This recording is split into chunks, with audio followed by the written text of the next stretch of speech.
Fala pessoal, tudo bom? Vim falar aqui sobre um assunto hoje que eu não costumo trazer muito nas minhas redes sociais e nem aqui no canal, certo? E já tem um tempo que eu não gravo para o canal, mas eu vou começar a gravar mais conteúdo aqui para esse canal.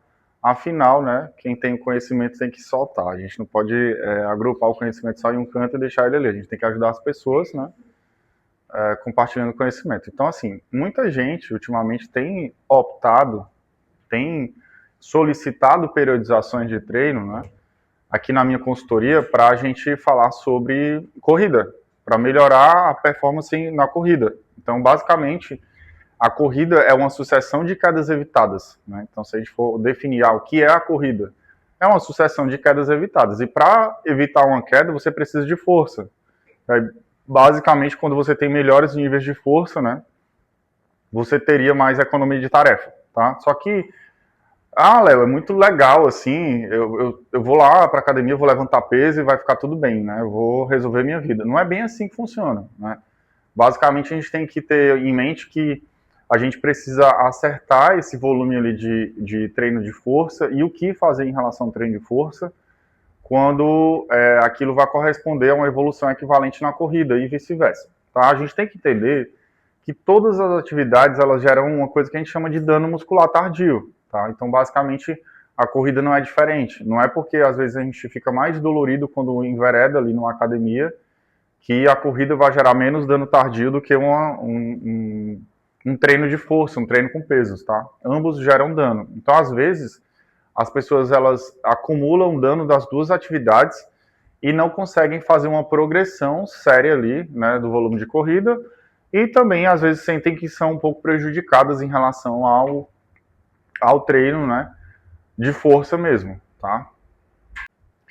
Então, assim, para a gente trazer melhor esse assunto, né, a gente tem que lembrar que existem etapas da evolução dessa força, né? Então, quando você pega uma pessoa 100% do zero, você tem que evoluir essa força básica de exercícios bilaterais, exercícios básicos, empurradas, puxadas, agachar e levantar, porque se a gente for parar para pensar, o ser humano tem esses três padrões naturais, né? A gente tem um padrão que empurra, um padrão que puxa e um padrão que agacha e levanta, né?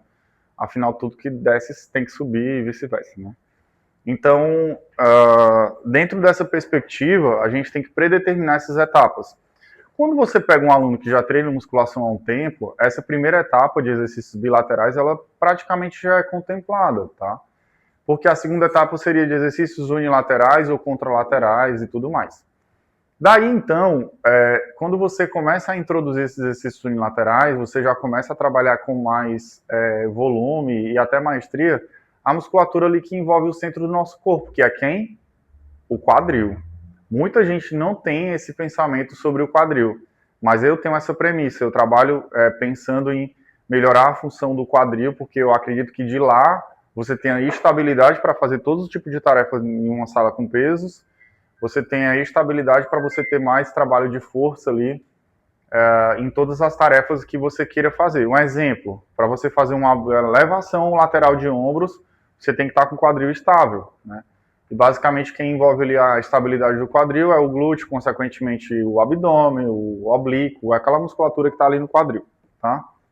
Então, para falar a verdade, assim, eu acredito que não existe um fortalecimento para qualquer esporte sem um ritmo e uma força nessa região do corpo, que é o quadril, beleza? Então, a gente teria ali um período básico inicial, primeira etapa, a segunda etapa de exercícios unilaterais e contralaterais, a terceira etapa, né, que seria uma etapa de exercícios mais específicos ali do esporte, tá? E a quarta etapa, que seria a imersão ao próprio esporte. E aí, basicamente, muitas pessoas já começam pela quarta etapa, né? Correndo com pouco volume, vão aumentando o volume, vão aumentando e passam por cima de todas essas etapas que eu falei anteriormente. Então, isso não existe, tá? Basicamente, é algo que é muito delicado de você predeterminar que vai dar certo ou que tem uma probabilidade de ser segura essa estratégia, tá? Tem uma coisa, tem um professor famosíssimo aí que escreveu alguns livros sobre treinamento aeróbio que o sobrenome desse professor chama Denadai, tá? E esse cara era muito legal, assim, ter aulas com ele no passado. Não sei nem se ele ainda tá atuando como docente e tal. Ele era um cara, assim, que tinha um cabelão grande. Ele parecia aquele professor lá do De Volta para o Futuro, aquele filme antigo, né? Ele era muito legal, era um cara bem alto, assim, muito extrovertido, e ele estudava muito treino de força e o impacto do treino de força no treino aeróbio, né? Uma coisa que eu nunca vou esquecer que o Denadai trazia na literatura dele, ele falava sobre a economia de movimento em indivíduos que tivessem um nível de força neuromuscular ou muscular e tal maior, tá? Então, basicamente, você tem que treinar musculação, sim, para fazer qualquer outro tipo de desporto, né? A outra coisa que eu venho observando, né, é que existe uma maratona ali por mais KMs, por autoafirmação e emagrecimento, e como se isso tudo fosse um certo status, né?